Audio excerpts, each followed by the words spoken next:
Good morning. Good morning. My name is Reverend Ron Card, and this is the Sunday morning message, and it is sponsored by the Centers for Spiritual Living, Carlsbad. I would like to take this opportunity to welcome each and every one of you here this morning on this beautiful, beautiful Sunday morning. Look out and you see sun. It's going to be beautiful today. This morning, the name of my talk is Boldly Go. When I was growing up, I would watch a program called Star Trek. And I'm sure that most of you are familiar with it. In fact, some of you may even be what they call Trekkie. But each week, I would watch a new episode. I just couldn't wait for it to come on. As a program came on each week, I would remember the beginning, and it would say, to boldly go where no man has gone before. And that's a little of what I want to talk about this morning. Star Trek was a program about exploring new worlds, new life forms, and it's kind of where I want to go. But what I want to do is I want to talk about how we explore our inner world. I am talking about the inner world of thoughts, of feelings, as well as our dreams and our aspirations and the things that we think about. What I mean about our inner world is the seen and unseen, knowing that Spirit is always creating, and Spirit creates through each one of us, creates through me and creates through you. Creates through our thoughts, our dreams, as well as the challenges that we face.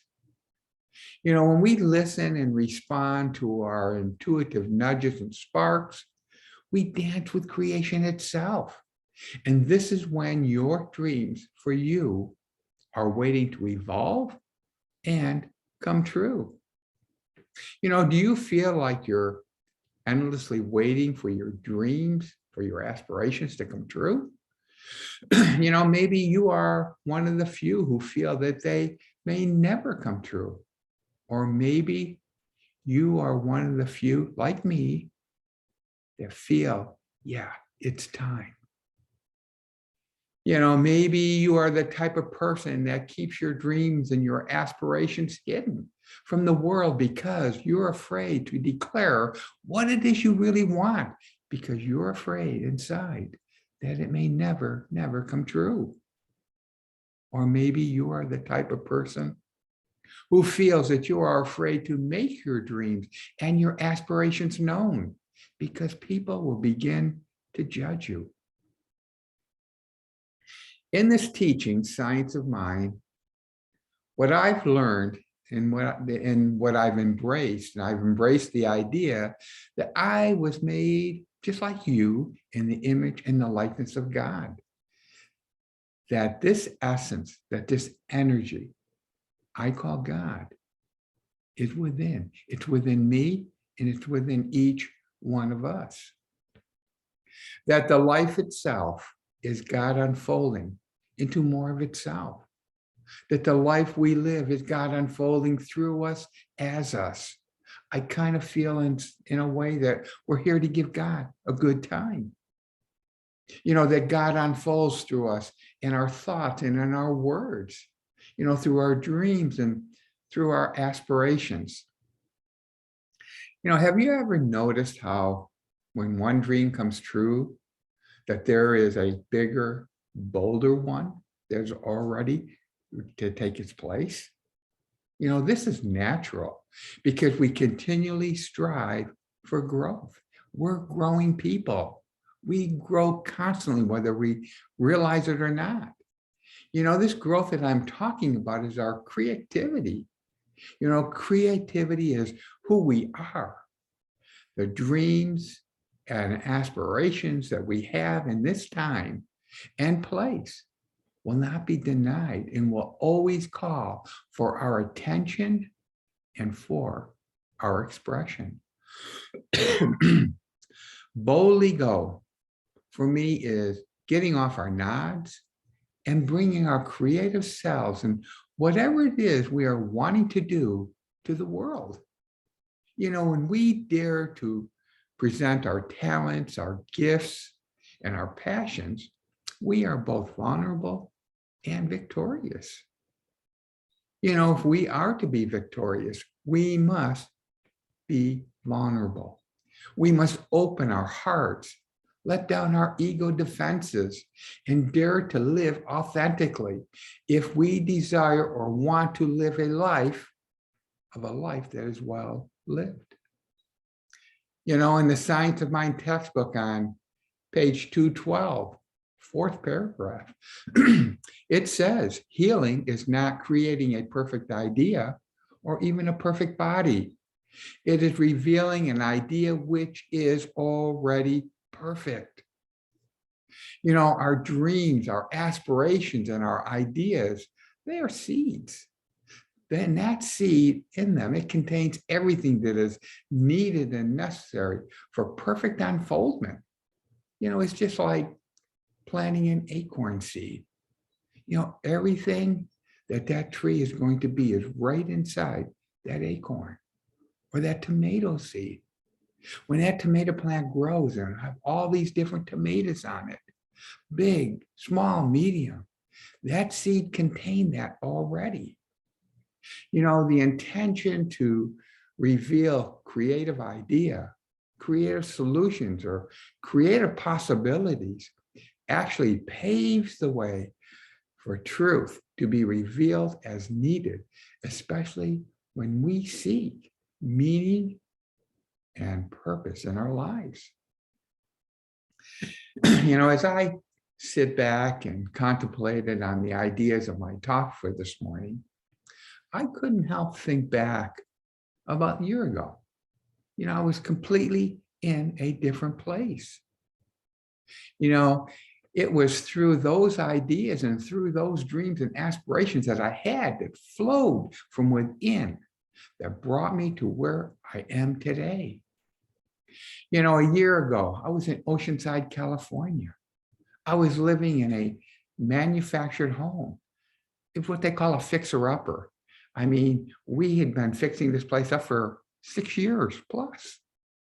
When we first moved in, the first 2 weeks, I just gutted everything and spent the next few years after that fixing this place up. I was unemployed when the pandemic hit. So for 2 years, I've been unemployed and struggling from week to week. All the money that both Linda and I made, we spent in continually fixing up our house. Today I live in Maryville, Tennessee, where we are renting a townhouse. And what we're going to do is we're going to rent the townhouse for a year, because we want to step back. We want to get our feet on the ground. We want to see where the real estate market is going to go, whether we want to buy then or maybe wait a little longer, and to find out if we would really like to live where we are right now. It's beautiful here. We love it. Everything is so close. But do we want to move maybe closer to the Smoky Mountains or maybe more towards Chattanooga or Nashville? So we have a lot to think about. We sold our manufactured home and we moved across country. And today I'm fully retired. And so is my wife, Linda. And we're not struggling from week to week.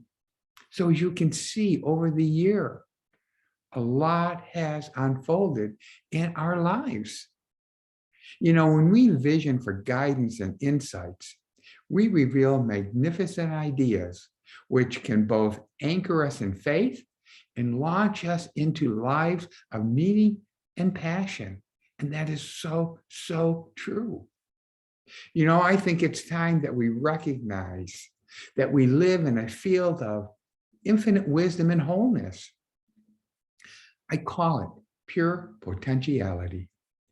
And what this means is unlimited thinking can produce unlimited good. I'm just saying, what if we knew for certain that the thing we are embarrassed about or always been told to change or not do, what if that turned out to be the very gift that Spirit placed within us to bless the world in unimaginable ways? We always say, especially in this teaching, that it's all God. But do we really, really, really believe it? Maybe we need to jostle the mind, or maybe become very quiet and just listen, maybe vision and move our feet.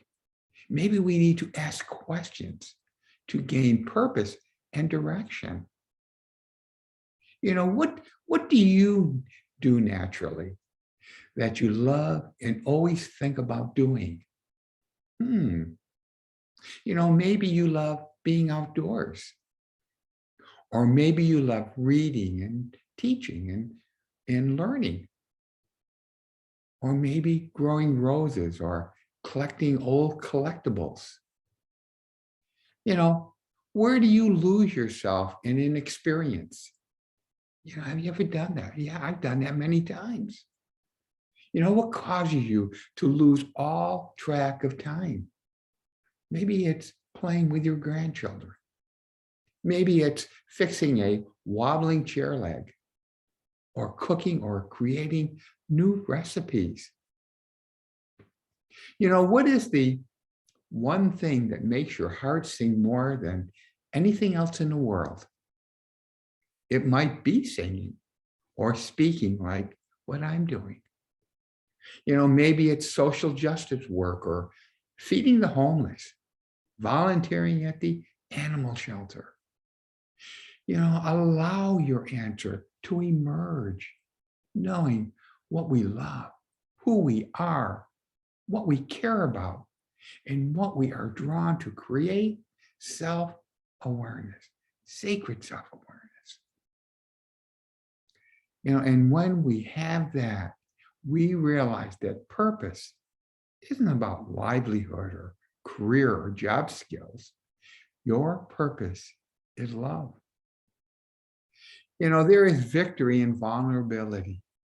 And when we risk being true to our creative desires, our intuitive sparks, and our magical dreams, we must drop the armor of knowing it all, or been there, done that. I think we feel alive, awake, and energized, and uplifted. Step out of your comfort zone and step into that authentic spirituality. Dare to tell the spiritual truth of your life so that you can begin to tell the creative truth of your life. Be bold. Dare to be and show as the creative expression you already are. In conclusion, I feel that it's time, not just time to think and live outside the box, but we need to destroy the box, recycle the pieces, and repurpose the space where the box was sitting. What is your particular box? Are you ready to bless it, let it go, and move into a life that is more creative, more manageable, and more energetic? Sounds exciting, huh? I want to thank you for joining me this morning, for being here. This will be my last Sunday morning message. I'm sad in a way, but I'm excited because I'm ready to open up to some new experiences. The CSL Carlsbad is going to start next Sunday, back to in-person services. But they're also going to be doing Facebook Live. So please continue to tune in every Sunday morning for the Sunday morning message. For me, I boldly go where I have not been before. Linda and I, we are on an exciting journey, and we are looking forward for whatever this unfolds for us. Until we meet again, namaste.